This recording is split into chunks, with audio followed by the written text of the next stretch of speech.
அன்னை மரியாள் சொன்னது தான், கடவுளால் கூடாதது என்றுமே எதுவுமே இல்லை. சிம்பிளாக என்னால் முடியல அப்படின்னு கையை நம்ம தூக்கிட்டோம்னு சொல்லி சொன்னால் கடவுள் செய்யக்கூடிய அற்புதங்களை நம்ம வாழ்க்கையில் கவுண்ட் பண்ணிகிட்டே இருக்கலாம். என்னுடைய வாழ்க்கையில் என்னுடைய புகைப்பிடிக்கும் பழக்கம் ஏறக்குறைய ஒரு 18 ஆண்டுகளாக இருந்த பழக்கத்தை இன்றைக்கி ஒரு 25 ஆண்டுகளாக அவர் எடுத்து போட்டிருக்காரு அப்படின்னு சொல்லி சொன்னால் அது கடவுள் மட்டும்தான் செய்ய முடியும். ஸோ கடவுள் வந்து இது சொல்கிற மாதிரி தான், நான் வெளியே இருந்து கதவை தட்டுகிறேன், யாராவது கதவை திறந்தீங்கன்னா நான் உள்ளே வந்து அவர்களோட விருந்துன்பேன்னு சொல்லி சொல்கிறார். திருவழிப்பாட்டில் படிக்கிறோம். அதுதான் உண்மை. கடவுள் நமக்கு கொடுத்தது, கடவுள் நமக்கு கொடுத்த மிகப்பெரிய கொடை நம்முடைய சுயாதீனம், நம்மளுடைய இண்டிபெண்டன்ஸ்.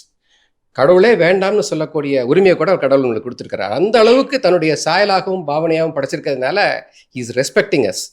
ஆனால் என்னால் முடியலப்பா அப்படின்னு நம்ம ஏற்றுக்கொள்ளும் பொழுது எந்த உதவியும் அவர் செய்ய வல்லவராக இருக்கிறார். இதுதான் என்னுடைய, யாராக இருந்தாலும் சரி, இந்த தொலைக்காட்சி, மாதா தொலைக்காட்சி வழியாக இந்த நிகழ்ச்சி பார்த்துட்டு இருக்கக்கூடிய யாராவது ஒருவர் உங்களால் புகைப்பழக்கத்தை விட முடியல, அல்லது குடிப்பழக்கத்தை விட முடியல, அல்லது என்னுடைய மனைவியோட நான் சரியான ஒரு நல்ல வாழ்க்கை வாழ முடியல, மன்னிக்க முடியல, இப்படின்னு என்னென்ன பலவீனம் நமக்கு இருக்குன்னு நினச்சாலும் அந்த பலவீனத்தை நம்முடைய தகப்பனிடம் சொல்லும் பொழுது, ஒன்று அருமையான நம்ம திருச்சபை நமக்கு கொடுத்துருக்கக்கூடிய ஒரு அருள் அடையாளம் திருவருட்சாதனம், பாவசங்கீர்த்தனம்னு ஒரு காரியம்.